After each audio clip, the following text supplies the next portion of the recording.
دو فلسفی ہم نے بیان کر دی ہیں جو عالم اسلام میں جنہوں نے فلسفہ یونانی پڑھ کے آگے اسلامی فلسفہ پیش کیا۔ ان سے پہلے سب سے پہلے فلسفی کندی، دوسرے فارابی، اب تیسرے ابو علی سینا ہیں۔ یہ ابو علی سینا ان سب فلاسفہ سے شناختہ شدہ شخصیت ہیں۔ یہ وہ شخصیت ہیں کہ جنہوں نے باقاعدہ ایک مکتب تشکیل دیا ہے، فلسفی مکتب تشکیل دیا ہے جسے مکتب مشاء کا نام دیا جاتا ہے۔ مکتب مشاء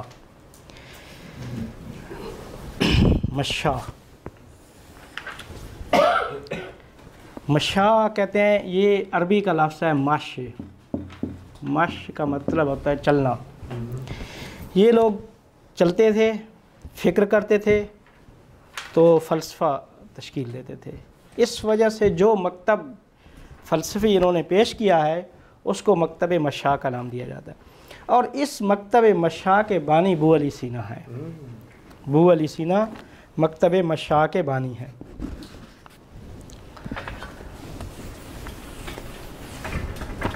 ان کے بعد دو اور مکتب آئے ہیں عالم اسلام میں، وہ انشاءاللہ اس کے بعد ہم پڑھیں گے۔ تو ان کا جو پورا نام ہے حسین بن عبداللہ بن سینا، یہ ان کا پورا نام ہے۔ اور ان کو فلاسفہ شیخ الرئیس بھی کہتے ہیں۔ شیخ الرئیس یہ ان کا لقب ہے، شیخ الرئیس، یعنی سب فلاسفہ کے بڑے ابو علی سینا کو کہا جاتا ہے۔ انگریزی میں اس کو ٹرانسلیٹ کرتے ہیں پرنس آف فلاسفرز۔ جی انگریزی کتاب میں دیکھیں گے۔ جی، شیخ الرئیس۔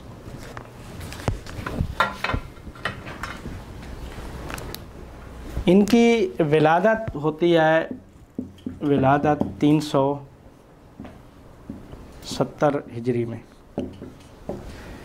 فارابی کی وفات 339 میں ہوئی تھی، پھر درمیان میں گیپ تھا، تقریباً 30 سال بعد ان کی ولادت ہوتی ہے ابو علی سینا کی،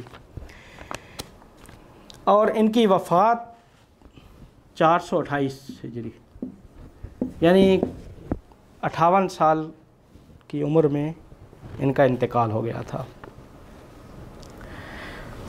لیکن کہتے ہیں کہ ان سے بڑا کوئی ذہین یعنی عالم اسلام میں فلسفی پیدا نہیں ہوا۔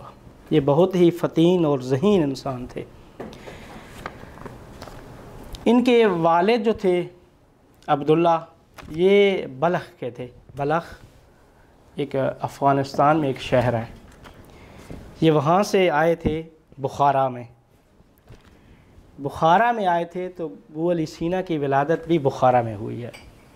ابو علی سینا خود بخارا سے ہیں۔ آپ ویسے اگر بڑے بڑے جو علمی شخصیات ہیں، اگر ان کی آپ تاریخ پڑھیں تو کافی شخصیات جو افغانستان سے، جن کا نام ہی ہم نے یا سنا نہیں ہے یا بہت کم سنا ہے، تو یہ ابو علی سینا بھی انہی میں سے تھے۔ ان کے والد صاحب اہل بلخ تھے، اور بلخ سے یہ لوگ آئے تھے بخارا میں اس وقت جو حاکم تھے، حکومت تھی، وہ نوح بن منصور سامانی کی تھی۔ یہ لوگ حکومت کر رہے تھے اس وقت۔ تو یہ اس وقت یہاں پہ آئے، ان کے والد ابو علی سینا کی یہاں پہ ولادت ہوتی ہے۔ ولادت کے بعد تقریباً 10 سال کی عمر سے پہلے قرآن حفظ کر لیا تھا انہوں نے۔ چونکہ آپ دیکھیں کہ اسلامی روایت میں صدر اسلام سے لے کر جو بھی علمی شخصیات آئی ہیں جنہوں نے علمی یعنی دنیا میں نام پیدا کیا ہے، جو ان کی گھر کی تربیت ہوتی تھی وہ اپنے والد سے ہوتی تھی، چونکہ جو ابتدائی تعلیم ہے وہ سب کے سب اپنے گھر میں اپنے والد سے ہی علم حاصل کرتے تھے۔ تو اس وجہ سے انہوں نے قرآن کے علاوہ یہ لوگ عربی پڑھتے تھے۔ عربی زبان پڑھنا لازمی سمجھتے تھے کہ یہ مسلمانوں کی زبان ہے، قرآن کو ہم نے سمجھنا ہے تو اس وحی کو سمجھنا ہے تو عربی کے ذریعے سے۔ عربی کے لیے وہ علم نحو ایک ہے، علم صرف، یہ وہ پڑھتے تھے۔ اس کو علم ادبیات بھی کہا جاتا ہے عرب اس اصطلاح میں۔ تو یہ وہ شخصیتیں ہیں کہ جنہوں نے 10 سال کی عمر میں یہ سب کچھ پڑھ لیا تھا، 10 سال کی عمر میں پڑھ لیا تھا، اور 17 سال کی عمر میں انہوں نے منطق، فلسفہ، علم منطق پڑھتے تھے، فلسفہ، علم ہندسہ، اس کے علاوہ ریاضی، نجوم، یہ سب چیزیں انہوں نے پڑھ لی تھی۔ 17 سال کی عمر میں انہوں نے سارے علوم پڑھ لیے تھے۔ ہمارے ہاں تو اب 17 سال کی عمر میں شروع کرتے ہیں لوگ جو ہے نا وہ، تو 17 سال کی عمر میں یہ سارے کے سارے علوم پڑھ لیے تھے، اور یہ بخارا میں انہوں نے سب کچھ حاصل کیا تھا۔ اور یہ علم طب کے بھی بہت ماہر تھے، بہت طبیب انہیں مانا جاتا ہے۔ تو لکھتے ہیں کہ یہ جو حاکم تھے نا نوح بن منصور سامانی، یہ بیمار ہو گئے، یعنی بڑے شدید قسم کی بیماری نے انہیں گھیر لیا تھا۔ تو ابو علی سینا نے ان کا علاج کیا تھا، علاج کیا تو اس میں ان کو شفا ہو گئی۔ جب شفا یاب ہوئے تو نوح بن منصور نے ان سے تقاضا کیا کہ میں آپ کو کچھ اس کے عوض میں آپ کو معاوضہ دینا چاہتا ہوں۔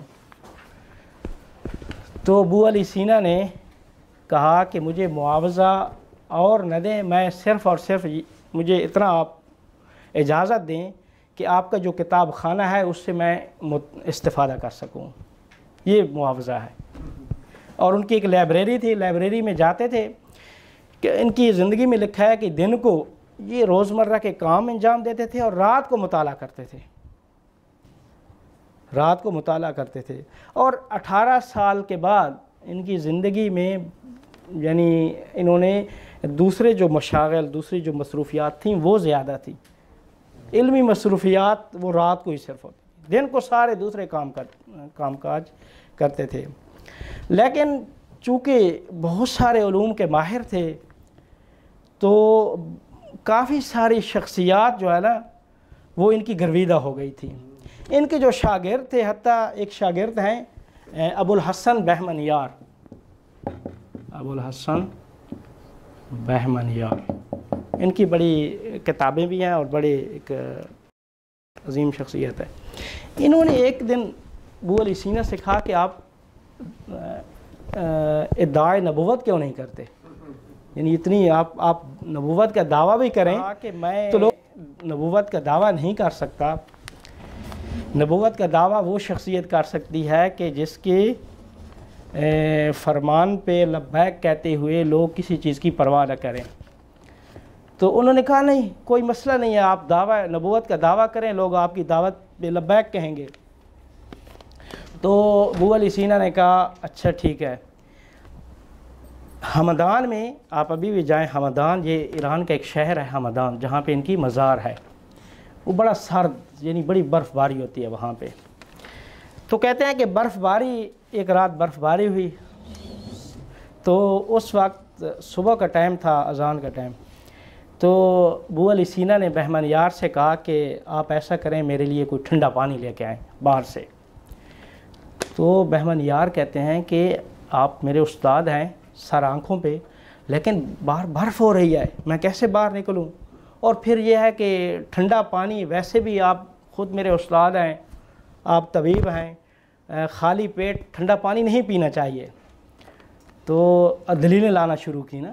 تو ابو علی سینا نے کہا کہ اچھا میں استاد ہوں، مجھے پتہ ہے طب کا، مجھے کچھ نہیں ہوتا جو ہے نا، آپ لے آئیں۔ پھر انہوں نے آگے سے دلیلیں دینا شروع کی کہ استاد آپ جانتے ہیں، آپ یہ ہے، اب میں جاؤں گا تو یہ ہوگا، اب میں کیسے نکلوں، یہ ہے۔ تو اتنے میں جو ہے نا مؤذن نے آذان دی۔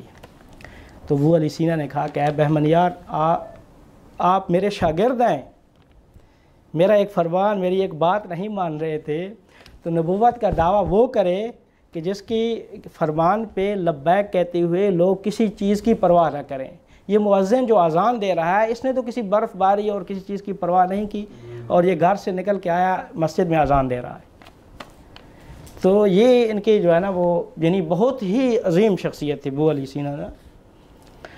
تو ان کے چونکہ 18 سال کی عمر میں سب کچھ انہوں نے حاصل کر لیا تھا. یہ بعد میں انہوں نے ایک کتاب میں عرفان کے اوپر بھی نا کتابیں لکھی ہیں.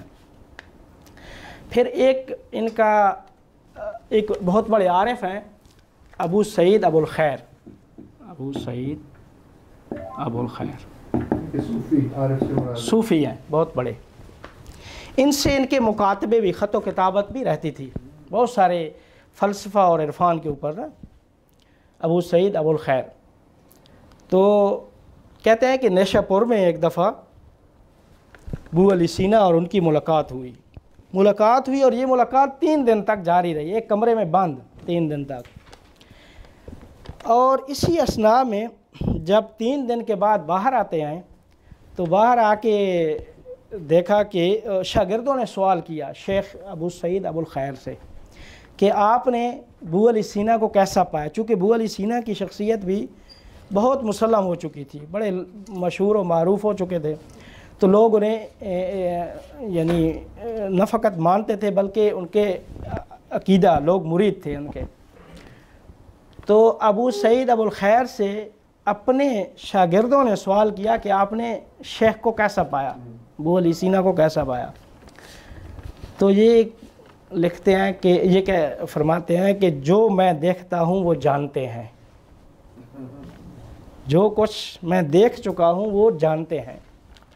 ابو علی سینا سے پھر لوگوں نے اپنے شاگردوں نے سوال کیا تو ابو علی سینا یہ فرماتے ہیں کہ جو کچھ میں جانتا ہوں وہ دیکھ چکے ہیں.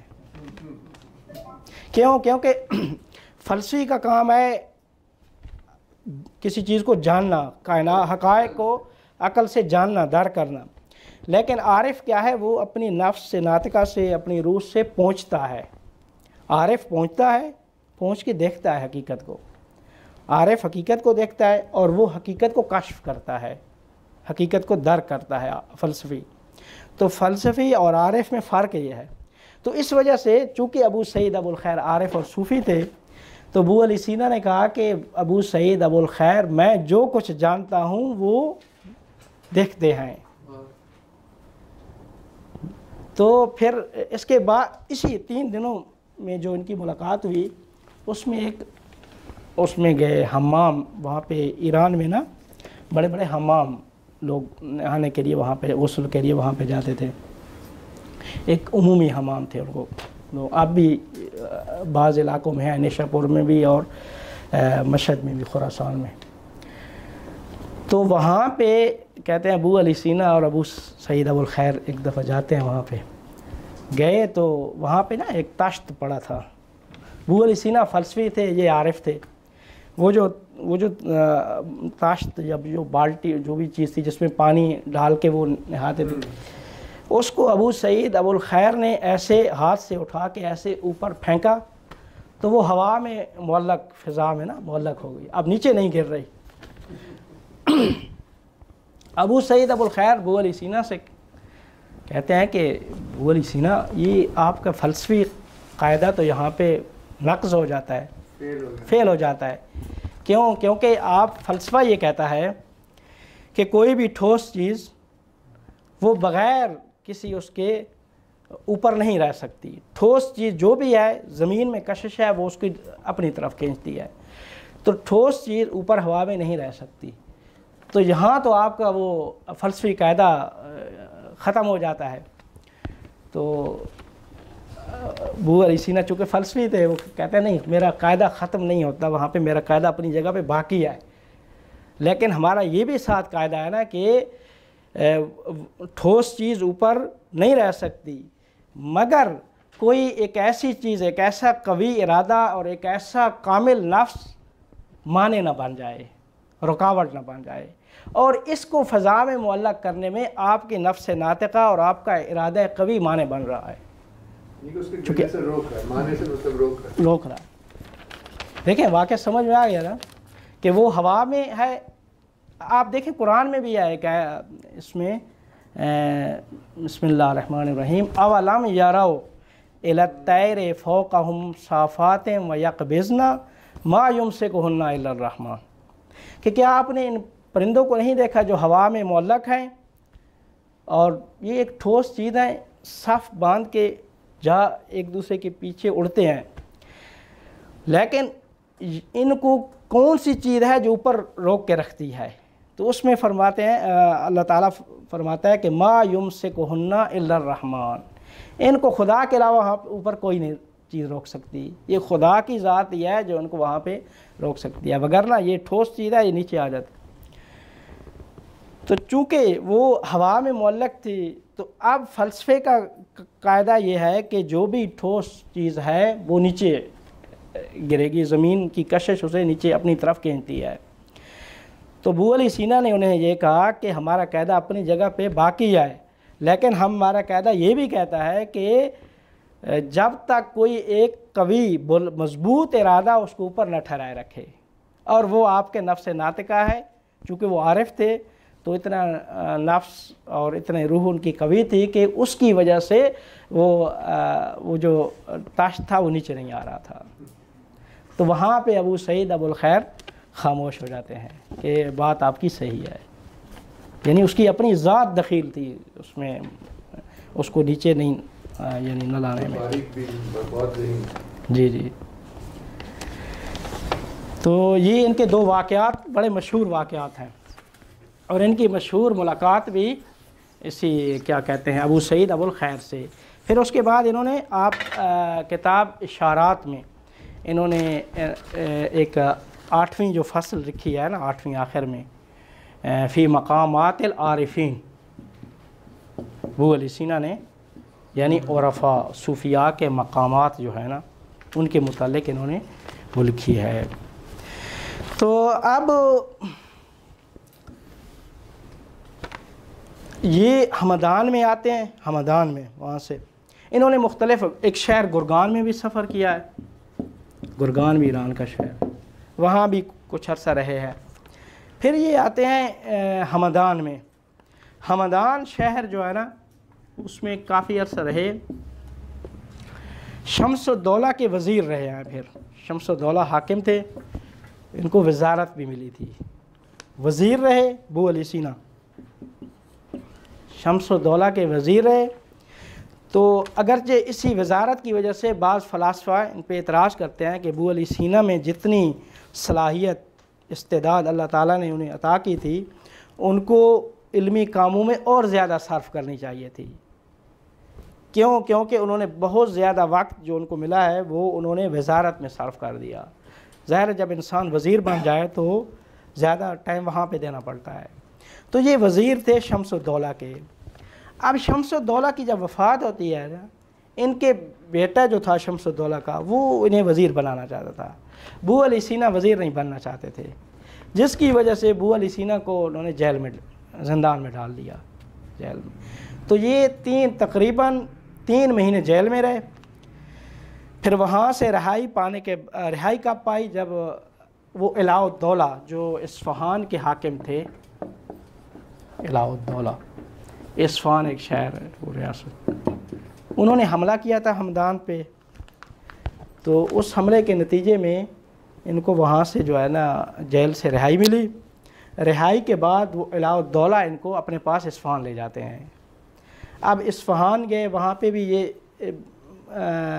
اچھا ان کے جو اسپیشلسٹ تھے نا، تخصص تھا وہ یہ جو آج کل پتہ نہیں کیا قولانج کی ایک درد ہوتا تھا، قولانج، اس میں کہتے ہیں انہوں نے کافی لوگوں کا علاج کیا ابو علی سینا نے. تو یہ بڑے بڑے جو اس وقت کے حکومتی لوگ تھے، وزیر تھے یا حاکم تھے، ان کو جب اس قسم کی مشکل ہوتی تھی تو علاج ابو علی سینا سے کراتے تھے. لیکن یہ لکھتے ہیں کہ جب اصفہان سے یہ واپس ہمدان پہنچے ہیں تو ہمدان انہی کے ساتھ آ رہے تھے، علاء الدولہ کے ساتھ اصفہان سے ہمدان آئے. تو ہمدان میں خود ابو علی سینا ایسی درد قولانج میں مبتلا ہو جاتے ہیں اور اسی دار میں خود ان کی وفات ہو جاتی ہے. تو وفات ہوتی ہے وہیں پہ ان کا مقبرہ ہے شہر ہمدان میں. یہ ان کے مختصر ایک تاریخچہ ہے ابو علی سینا کا. لیکن پرنس آف فزیشنز بھی شاید کہلاتا ہے. ان کی جو قانون فی الطب ہے جس کو انگریزی میں کینن کہتے ہیں وہ کیمبرج وغیرہ میں 100-200 سال پہلے تک پڑھائی جا رہی ہے. اتنی ایسٹ و ویسٹ میں اہم میڈیکل وہ بہت ساری یونیورسٹیوں میں دنیا کی وہ کتاب القانون فی الطب یہ ان کی مشہور جی انہوں نے لکھی جو پڑھائی جاتی ہے بہت ساری یونیورسٹیوں میں. ابھی ہمارے تو پڑھاتے ہیں جہاں پہ وہ لوگ سیکھتے ہیں نا حکیم زیادہ یہ بھی بیسک ٹیکسٹ جی. اور اس وقت آپ دیکھیں کہ کافی سارے لوگ جو علمی لوگ تھے یہ چونکہ وہ علم کی جو تقسیم کرتے تھے نا علم کی تقسیم میں جو عقلی علوم تھے ان میں وہ ریاضی کو لاتے تھے. ریاضی کی پھر قسمیں کرتے تھے. مثلا ریاضی کو تقسیم کرتے تھے علم ہندسہ حساب موسیقی یہ بہت سارے علوم جو ہے نا اس وقت یہ لوگ پڑھتے تھے. تو یہ علم موسیقی بھی ریاضی کی ایک قسم ہے. علم موسیقی بھی ریاضی کی ایک قسم ہے. تو جو عقلی علوم تھے ان میں یہ ریاضی طبیعیات اور الہیات یہ 3 چیزیں. الہیات میں خدا کے متعلق جو خدا کے فلسفہ ہے الہی فلسفہ اس کے متعلق گفتگو ہوتی ہے. طبیعیات ہے فزکس یہ پڑھائی جاتی ہے. ریاضیات میں یہ چیزیں. تو یہ سارے کے سارے علوم پڑھتے تھے. اور یہ طب بھی تقریباً اس وقت کے مدارس میں بلکہ مدارس کے نصاب میں تھی. ابھی تک ہے. جی ریسنٹلی تک جو مدرسے کے اسٹوڈنٹ سب سے زیادہ جاتے تھے طبیہ کالج اب ان کی منادی ہوگی عجیب اس نے توڑ پھوڑ کر دی ہے. So the best students don't go there. Anyway وہ تو الگ سٹوری ہے. مگر نصاب میں ابھی بھی یعنی کہ جو عالم ہے جو مولوی ہے اس کو علاج بھی کرنا نہیں چاہیے. جی اس طرح ابھی یہاں پاکستان میں پڑھائی جاتی تھی جی مدارس میں. تو یہ سارے کے سارے علوم علم نجوم سارے پڑھتے تھے. حیات اس کو علم حیات کہتے ہیں. علم اسٹرانومی یہ بھی پڑھایا جاتا تھا. یہ سارے کے سارے علوم اب بھی ایران میں نے دیکھا ہے لوگ پڑھتے ہیں اور یہ سارے کے سارے علوم جانتے ہیں. حتیٰ جو یونیورسٹی کے لوگ ہیں وہ ریاضی کے مسائل جو ہے نا وہ انہی سے آ کے حل کراتے ہیں علماء سے. تو یہ مدارس اس وقت جو ہمارے پاس روایت تھی یہ سارے کے سارے علوم وہاں پہ پڑھائے جاتے تھے. اب یہ ان کا ایک مختصر تاریخ تھا. لیکن ابو علی سینا کے جو خود انہوں نے کتابیں بہت ساری لکھی ہیں الہیات میں فزکس میں منطق میں کیا کہتے ہیں ریاضی میں بہت ساری کتابیں انہوں نے لکھی ہیں. لیکن ان کا جو علم کے متعلق چونکہ ہماری موضوع جس کے متعلق ہم نے گفتگو کر رہی ہے وہ علم ہے. تو علم کے متعلق انہوں نے یہ آ کے سب سے پہلے علم کو 2 حصوں میں تقسیم کیا. علم کو 2 حصوں میں تقسیم کیا اور انہوں نے بتایا کہ علم کی 2 قسمیں ہیں. علم حصولی ہے حضوری ہے.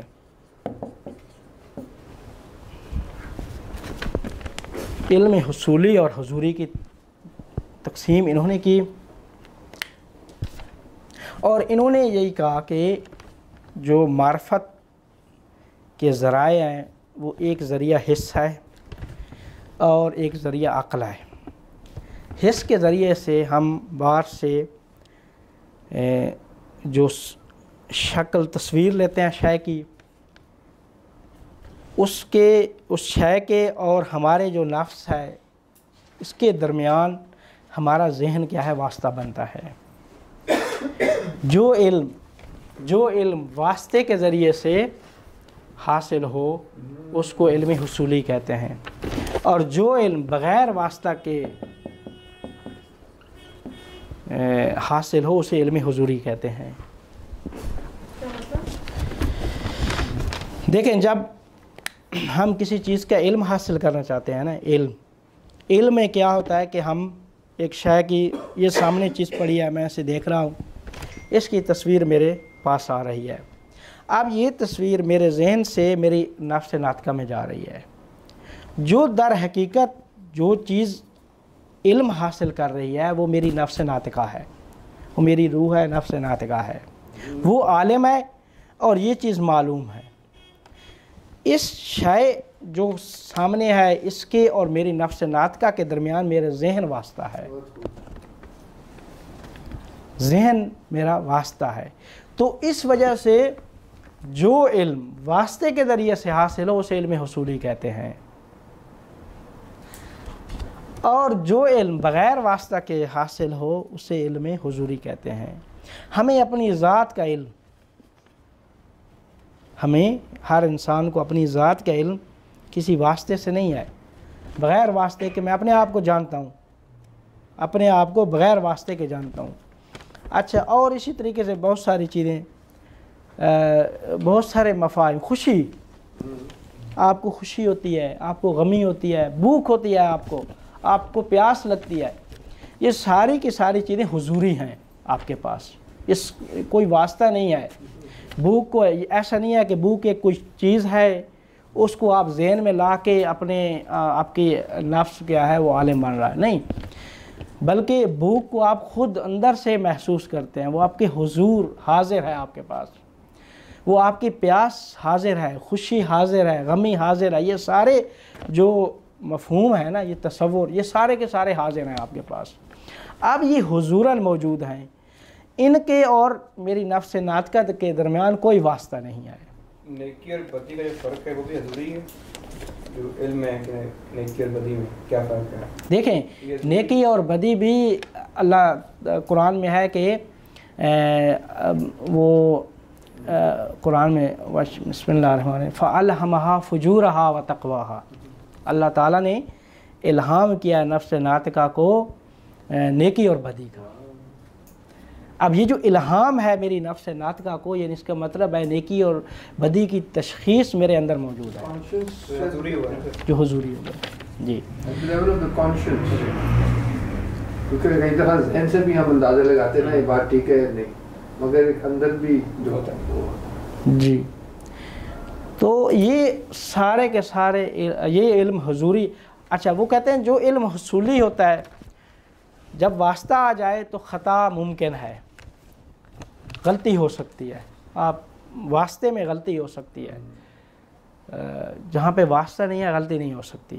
مثلا دیکھیں، مجھے کسی نے آ کے بتایا کہ باہر مثلا ایکسیڈنٹ کسی کا ہو گیا ہے بالفعل، اب بتانے والا ایک درمیان میں واسطہ ہے۔ اب تاریخ میں آپ دیکھیں جتنا بھی سب کچھ ہوا ہے، ایک ہی واسطے سے چیز رد و بدل ہو جاتی ہے، کتنی تبدیل ہو جاتی ہیں، لیکن جب واسطہ نہیں ہے، بغیر واسطے کہ میں خود دیکھ رہا ہوں، یہاں تو مجھے آپ نہیں کہہ سکتے کہ میں جس کو یہ پانی ہے تو آپ مجھے کہنے یہ پانی نہیں ہوگا، شاید یہ کوئی اور چیز ہو جائے۔ تو کہتے ہیں جہاں پہ واسطہ ہوتا ہے وہاں پہ غلطی اور خطا ہو سکتی ہے، جہاں پہ واسطہ نہیں ہے وہاں خطا نہیں ہے۔ لیکن اگر آپ کسی چیز کو دیکھ رہے ہیں اور اس سے جیسے پانی کا گلاس اور آپ نے اس کو دیکھ کے سوچا ہے کہ پانی ہے، وہ بھی تو واسطے سے ہی نہیں آ رہا، آپ حاصل کر رہے ہیں اس کو اپنی سینسز کو، اپنی حس کو یوز کر کے۔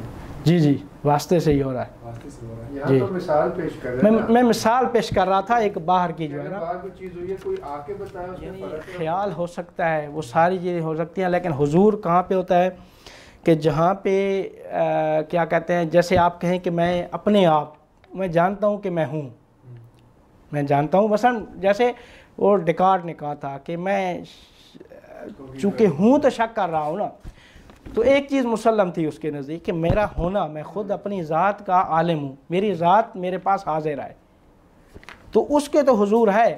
باقی یہ ساری صفات ہیں، یہ صفات ہیں کہ میں مثلا جی اپنے خیال میں بہت بڑا جی عالم ہوں، میں بہت بڑا میرے پاس جو ہے نا وہ ساری چیزیں ہیں، تو وہ ہو سکتا ہے کہ آپ کو ایک وہم ہو، خیال ہو جو ہے نا وہ، لیکن آگے یہ بھی ہے کہ وہ کہاں سے آپ کو حاصل ہوئی، یہ بھی اگلا سوال ہے کہ کہاں سے حاصل ہوئی۔ جی جی، ہاں جی، کہاں سے حاصل ہوئی، یہ آپ کی ذات کے اندر نہیں ہے۔ اگر ذات کے اندر ہو انسان کی تو ہر انسان عالم ہو، دیکھیں اگر میری انسان کی ذات کے اندر علم ہے تو آپ بھی عالم ہوں، میں بھی سارے عالم ہوں، لیکن علم نہیں ہے، انسان ہو سکتا ہے عالم بھی ہو سکتا ہے جاہل بھی ہو. اس لیے سارے جو ہم چیزیں سیکھتے ہیں اس کو عموماً علم حصولی بھی کہتے ہیں، جو کالج میں اسکول میں پڑھا. یہ سارے علوم حصولی ہیں جو ہم پڑھ رہے ہیں. جی جی وہ دیکھیں وہ چیز پھر انسان ہر انسان جو ہے نا وہ خود اس کو در کر سکتا ہے کہ مثلا میں کہتا ہوں کہ آپ عدالت اچھی چیز ہے، اب وہ آپ بھی کہیں گے عدالت اچھی چیز ہے. کسی کے پاس لے جائیں انسان، جو بعض اوقات یہ ہوتا ہے کہ اس کو یہ ہو جائے کہ نہیں جسے آپ عدالت سمجھ رہے ہیں وہ عدالت نہیں ہے، وہ ظلم ہے، یا جسے یہ ظلم سمجھ رہا ہے وہ عدالت ہے. لیکن خود عدل کرنا یہ اچھی چیز ہے. یہ عدالت جو اچھی چیز ہے یا ظلم بری چیز ہے، تو کسی انسان کے پاس بھی لے جائیں کوئی آپ سے یہ نہیں کہے گا کہ ظلم اچھی چیز ہے.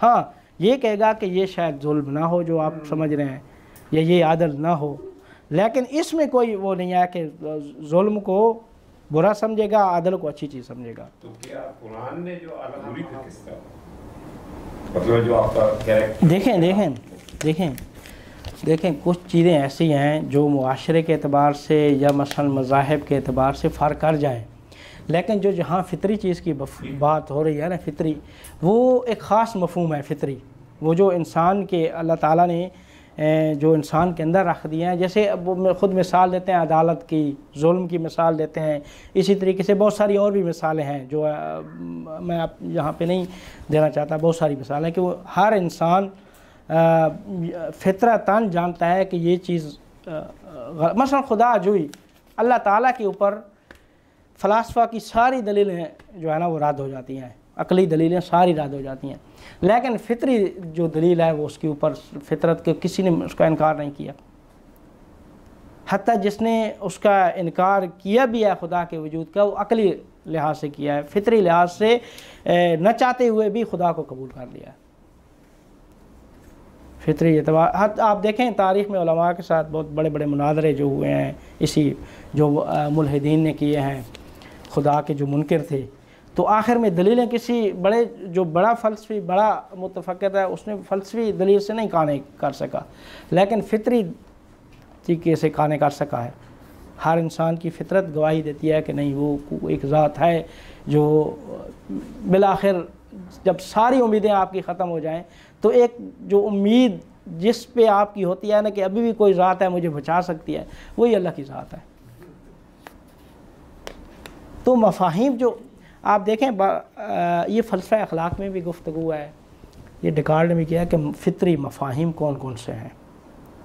اب یہ جو آپ نے مثالیں دی ہیں نا وہ شاید فطری ان لوگوں کی ہوں، وہ چیزیں ہوں جو ایک معاشرے کے اعتبار سے فرق کر جاتی ہوں، زمان و مکان اس میں آ جاتا ہو، ایک جگہ پہ وہ چیز اچھی ہے ایک جگہ پہ بری ہے، لیکن جو ہے نا وہ اچھائی برائی جو فطری اعتبار سے اللہ تعالیٰ نے انسان کو الہام کیا ہے، وہ ہر جو بھی انسان ہوگا وہ اس کو اچھی چیز کو اچھا سمجھے گا، نیکی کو نیکی اور برائی کو برائی سمجھے گا. تو ابو علی سینا نے یہ کہا کہ علم حصولی ہے، علم حضوری ہے. سارے علم ہم جو پڑھتے ہیں یہ حصولی ہیں، اور حضوری وہ عارف کا علم حضوری ہوتا ہے. اچھا انبیاء کا علم حضوری ہوتا ہے، بغیر واسطہ کے وہ علم حاصل کرتے ہیں، وہ علم ہے کہ جو بغیر تعلیم کے، من زاہد فی الدنیا علمہ اللہ بلا تعلیم، وہ بغیر تعلیم کے وہ علم ان کو جو ملتا ہے وہ سارے کا سارا علم حضوری ہوتا ہے. کیونکہ واسطہ نہیں ہوتا. اور جو بھی نبی آیا ہے اس نے جو ولی ہونے کے اعتبار سے اللہ سے جو علم لیا ہے وہ علم حضوری ہے سارے کا سارا. اب ہم جو پڑھ رہے ہیں یہ سارا حصولی ہے. البتہ وہ علیحدہ بات ہے کہ بعض نے آ کے کہا کہ نہیں سارے علم حضوری ہیں، جیسے علامہ طباطبائی صاحب ہم بیان کریں گے آگے کہ یہ سارے علم کیا ہیں وہ حضوری ہیں. کیونکہ حصولی وہ صورت ذہن میں آ رہی ہے نا، ذہن سے ہماری نفس میں ناطقہ میں جا رہی ہے، لیکن وہ اس صورت اور نفس ناطقہ کے درمیان تو کوئی واسطہ نہیں ہے. وہ جو سامنے باہر شے ہے اس شے اور نفس ناطقہ کے درمیان ذہن واسطہ ہے، لیکن جو ذہن میں صورت آ رہی ہے نا اس شے کی، اس صورت اور نفس ناطقہ کے درمیان کوئی واسطہ نہیں ہے.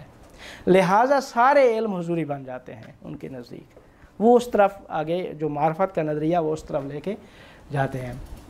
اب ابو علی سینا نے اسی علم حضوری سے خدا کو ثابت کیا ہے۔ آپ دیکھیں ابو علی سینا کا جو اچھا ایک اشارات میں جو انہوں نے بحث شروع کیا الہیات کی، اصلاً انہوں نے کہا ہے کہ یہ جو مادی لوگ جو مادہ کا قائل ہیں، ہاں جی، کہ یہ مادہ ٹھیک ہے، ہم مادہ ہے، لیکن انہوں نے کہا اسی مادہ میں بھی غیر مادی چیزیں موجود ہیں۔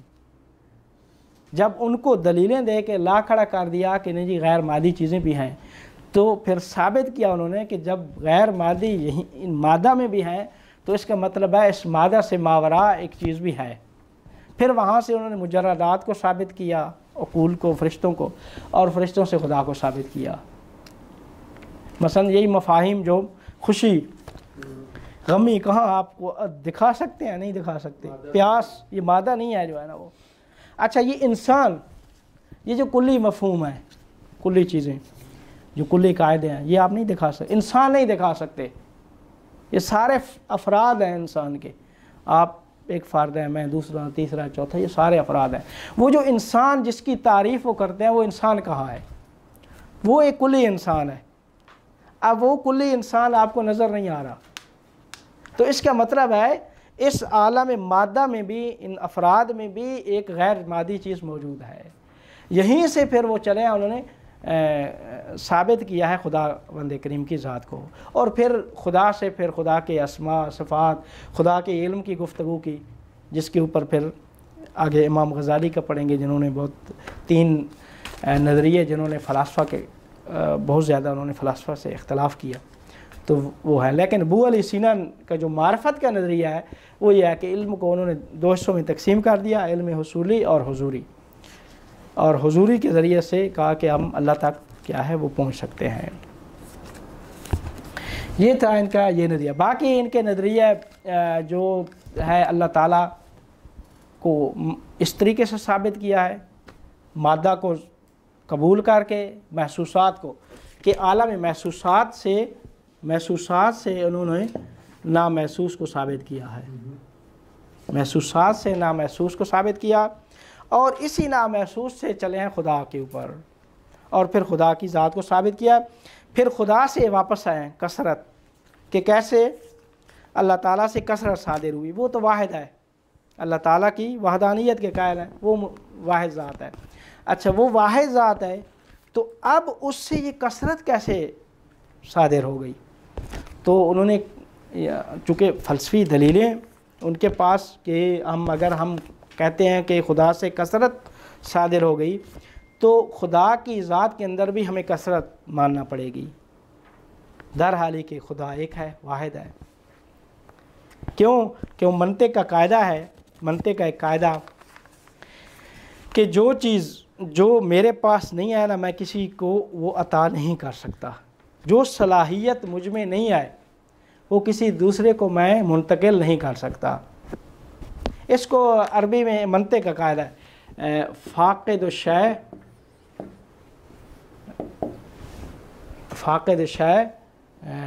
معطی شے نہیں بن سکتی، یہ عربی کا قاعدہ ہے منطق میں نا۔